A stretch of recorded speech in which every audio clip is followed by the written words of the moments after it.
सादर करीत आहोत छोट्यांचं मोठं विश्व या मालिकेत डॉक्टर शैलेश उमाटे यांची नेहा खरे यांनी घेतलेली मुलाखत. आज ऐकूया भाग पहिला. मला सगळ्यात टॉप करायचंय. गेमिंग चॅटिंग करण्यासाठी लेटेस्ट मोबाईल हाती धरायचा आहे. मला सगळ्यांचा राग आलाय. अरे अरे अरे शांतता राखा. ठीक आहे नाही करणार मारामारी.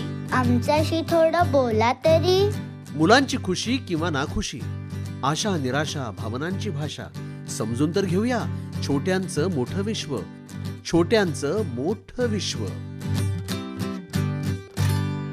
नमस्कार. छोट्यांचं मोठं विश्व या मालिकेच्या पहिल्या भागात आपल्या सगळ्यांचं स्वागत. लहान मुलं म्हणजे आनंदाचा ठेवा. त्यांचं जग हे स्वच्छंदी फुलपाखरासारखं असतं. नो टेन्शन, खेळायचं, अभ्यास करायचा, खाऊ खायचा, मज्जा. असं जरी असलं तरी नो टेन्शन हे मात्र खरं नाही. मोठ्यांप्रमाणे छोट्यांनाही काळजी असते, चिंता असते. कसली, त्याविषयी सांगणार आहेत सुप्रसिद्ध मानसोपचार तज्ज्ञ डॉक्टर शैलेश उमाटे. डॉक्टर नमस्कार. नमस्कार. गेली 20 वर्ष डॉक्टर मानसिक आरोग्याच्या क्षेत्रामध्ये कार्यरत आहेत. लहान मोठे सगळ्यांच्या मानसिक आरोग्याचे प्रश्न सोडवण्यासाठी डॉक्टर प्रयत्नशील आहेत. डॉक्टर, मुलांना अभ्यास, परीक्षा, स्पर्धा याची चिंता असू शकते, परंतु त्याचं रूपांतर आजारात होतं का? हो, चिंता असणं ही नॉर्मल गोष्ट आहे बऱ्याच मुलांमध्ये किंवा आपल्यातही. पण बऱ्याच वेळेस हल्ली आम्ही बघतोय की नुसतं चिंता जे दैनंदिन जीवनातली आहे त्याहीपेक्षा ही चिंता समोर जाऊन त्याचं आजारात रूपांतर होत असताना आपल्याला दिसतंय. बदलत्या काळाप्रमाणे बऱ्याच गोष्टी बदललेल्या आहेत. स्पर्धा वाढलेली आहे, मुलांच्या स्वतःच्याही अपेक्षा वाढलेल्या आहेत, पालकांच्याही अपेक्षा वाढलेल्या आहेत. त्यानुसार मुलांमध्ये एक तणाव येऊन वेगवेगळे चिंतेचे आजार हे आम्हाला आजकाल दिसून येत आहेत. म्हणजे अँझायटी हा एक शब्द हल्ली वापरला जातो, तो लहान मुलांच्या बाबतीत दिसून येतो अधिक. अगदी लहान मुलांमध्ये नुसती एन्झायटी नाही तर एन्झायटी डिसऑर्डर्स ज्याला आपण म्हणतो, असे चिंतेचे वेगवेगळे आजार आपल्याला दिसून येतात. आणि त्या चिंतेच्या आजारामध्ये जसं की फॉर एक्झाम्पल एक 2 वर्षाचं मुलं आहे, 3 वर्षाचं मुलं आहे, ते शाळेला जायला लागतं. शाळेत जात असताना आई वडिलांपासून आपण लांब जाऊ ही कल्पना त्या मुलांमध्ये असते, ज्याला आम्ही सेपरेशन एन्झायटी डिसऑर्डर म्हणतो. ती कधी कधी थोडी चिंता वाटते आणि मूल शाळेला जायला लागतं, अगदी जाताना थोडं रडतंय. पण काही मुलं अगदी 8-8 दिवस, महिना झाले तरीही ते आई वडिलांना सोडून जात नाहीत आणि ते क्लासेसमध्ये त्यांच्या LKG UKG मध्ये बसत नाहीयेत. सतत तिथे बसले तरी रडत असतात. तर ते जे रडतात, म्हणजे एवढे दिवस जे रडत असतात, चिडचिड करतात, शाळेला जायला अगदी नको म्हणतात, यांना चिंतेचा आजार सुरू दिसतो. आणि अशा प्रकारचं जी चिंतेचे आजार आपण आता डिस्क्राईब केलं त्याला सेपरेशन एन्झायटी डिसऑर्डर असं म्हणतात. म्हणून अगदी त्या वयात म्हणजे 1.5-2 वर्षापासून चिंतेची आजाराची लक्षणं आपल्याला दिसून यायला सुरुवात होतात असं दिसतंय आपल्याला. पण मग पुढे शाळा, अभ्यास सुरू झाल्यानंतर ही अँझायटी अधिक वाढते का? आता काही मुलांना ही सेपरेशन एन्झायटी दिसते. काही मुलं जेव्हा मोठी होतात, म्हणजे 5 वर्षाची 6 वर्षाची व्हायला लागतात, तेव्हा त्यांना काही ना काही वेगवेगळे चिंतेचे आजार दिसतात. काहींना सोशल फोबिया जो आपण म्हणतो, दुसऱ्या चिंतेचा आजार, म्हणजे सगळ्या क्लासच्या समोर मी कसं बोलायला पाहिजे, सगळे माझ्याकडेच बघत आहेत, मग ते माझ्याबद्दल काय समजून घेतील, असं म्हणून ते मूल एवढं शाय होतं की शाळेमध्ये काही प्रश्न विचारत नाही, त्याला काही पाहिजे असेल तर काही सांगत नाही.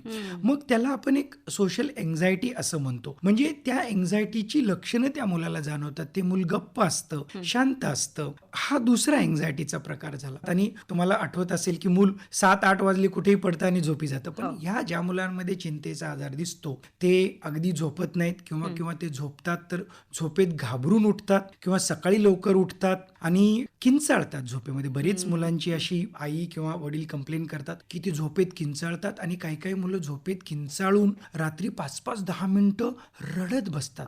म्हणजे ते अगदी शांत होत नाहीत. मग आई वडील वेगवेगळे टेक्निक्स करतात, शांत होत नाहीत. तर ही जे लक्षणे येतात ही चिंतेच्या आजाराची असू शकतात. आणि विशेषतः मूल असल्यामुळे ते एका ठिकाणी फोकस करत नाही, म्हणजे शाळेमध्ये अभ्यासावर फोकस करत नाही, त्यांचं काही गोष्टीमध्ये मन लागत नाही.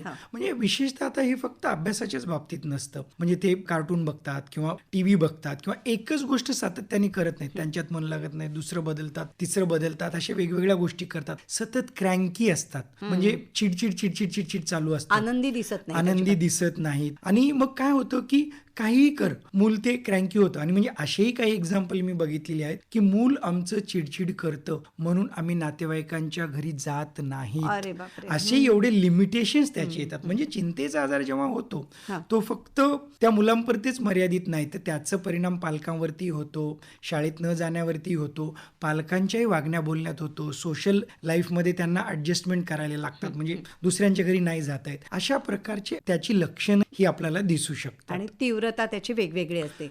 पण मग याच्यावरती उपाय औषधोपचार का त्या व्यतिरिक्त समुपदेशनाचाही उपयोग होतो? जेव्हा आपण एन्झायटी डिसऑर्डर, जेव्हा आजाराचा पार्ट येतो की ज्याच्यामुळे मुलांच्या शालेय जीवनात परिणाम होतो, आई वडिलांच्या वागण्या बोलण्यात परिणाम होतो, त्यांच्या सोशल लाईफवर परिणाम होतो, एकंदरीत मुलांचं एज्युकेशन चांगलं होत नाही, तेव्हा त्याला आपण आजार म्हणून क्वालिफाय करतो. आणि एकदा आजार म्हणून क्वालिफाय केला की मग तो माइल्ड आहे, मॉडरेट आहे की सिव्हिअर आहे, त्याच्यानुसार आपण त्याला समुपदेशनाची तर नक्कीच गरज असते.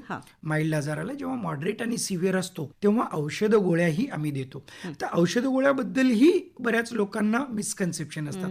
अरे एवढ्या लहान वयात औषधं दिल्यावर कसं होईल, आणि त्याचा मेंदूवर काही परिणाम मेंदूवर दुष्परिणाम होईल का, आणि मग त्यांची वाढ खुंटेल का, असे वेगवेगळे पालकांमध्ये समस्या किंवा शंका असतात. तर नक्कीच की हा औषधाचा मुलांना फायदा होतो, त्यांची चिंता कमी होते, रात्रीची झोप व्यवस्थित लागतं, शालेय जीवनामध्ये त्यांचं फोकस वाढायला लागतं. कालांतराने आम्ही औषधं कमीही करतो, बंदही करतो.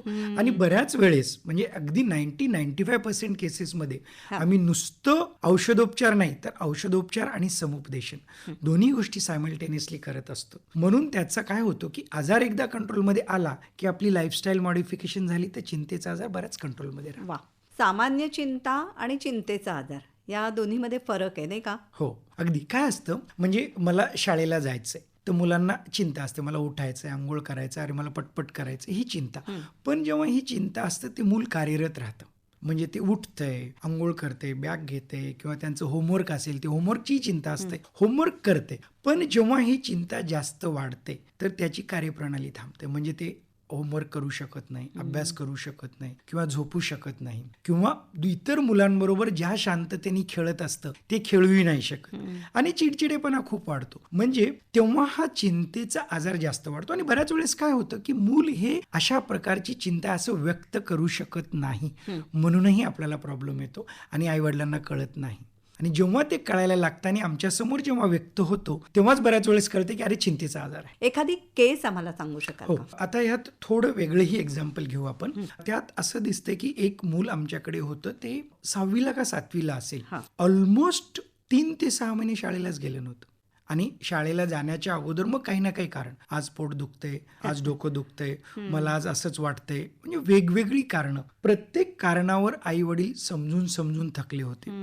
शाळेतून लेटर्स आले होते की मूल येत नाही, याचं कारण काय आहे, तुम्ही जरा शोधून बघा. म्हणजे हे एक प्रेझेंटिंग लक्षण होतं. जोपर्यंत एखादं सिव्हिअरिटीचं प्रेझेंटिंग लक्षण येत नाही तोपर्यंत पालकांनाही कळत नाही. मग जेव्हा ते मूल आमच्या समोर आलं, मग जेव्हा आम्ही त्याच्याशी बोलायला लागलो तर त्याच्यामध्ये आम्हाला हळूहळू चिंतेची लक्षणं जाणू लागली की ते शाळेत गेल्यानंतर एकदम लाजरं बुजरं मूल होतं. म्हणजे मुलं बघतायत म्हणजे मुलं मला काहीतरी म्हणतील, मग मी सगळ्यांच्या समोर बोलू शकत नाही, मी चांगला अभ्यास करू शकत नाही, माझ्याने चांगली प्रगती होणार नाही, मी टॉप किंवा चांगला करूच शकणार नाही, याचं बर्डन विनाकारण त्या मुलाला आलं. न्यूनगंड एक प्रकारे. एक तर विनाकारण बर्डन आलं, तो आई वडीलही म्हणत नव्हते, टीचरही म्हणत नव्हते, पण त्याला तो एवढी एन्झायटी झाली की मी शाळेतच जाणं सोडून दिलं. अरे बापरे. अशा प्रकारची चिंतेचा आजार झाल्यामुळे शाळेत न जाणं असं ते लक्षण मेजर झालं. त्या मुलाशी संवाद आम्ही जेव्हा साधला आणि खूप एन्झायटी असल्यामुळे जेव्हा औषधोपचार सुरू केला आणि समुपदेशन सुरू केलं तेव्हा त्याची चिंता कमी व्हायला लागली आणि 2 ते 3 महिन्यानंतर हळूहळू शाळेत जायला लागलं. पण ते अप डाऊन असं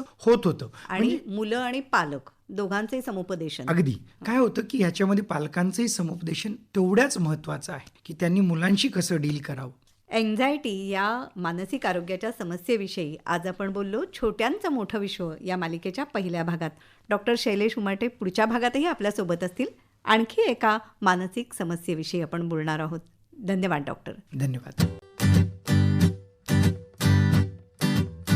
श्रोतेहो, छोट्यांचं मोठं विश्व या मालिकेच्या पहिल्या भागात डॉक्टर शैलेश उमाटे यांची नेहा खरे यांनी घेतलेली मुलाखत आत्ताच आपण ऐकली.